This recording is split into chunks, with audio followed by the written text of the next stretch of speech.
സലാമലൈക്കും.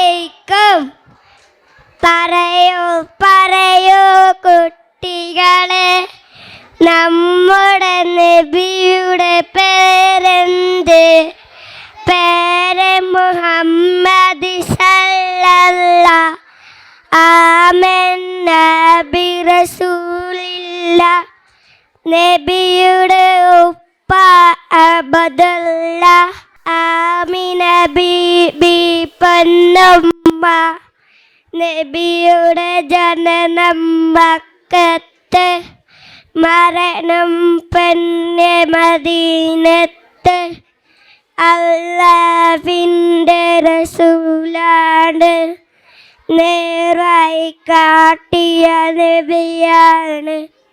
മുത്തുനബിയുടെ മാർഗത്തിൽ ജീവിച്ചാള സ്വർഗത്തിൽ. അസ്സലാമു അലൈക്കും.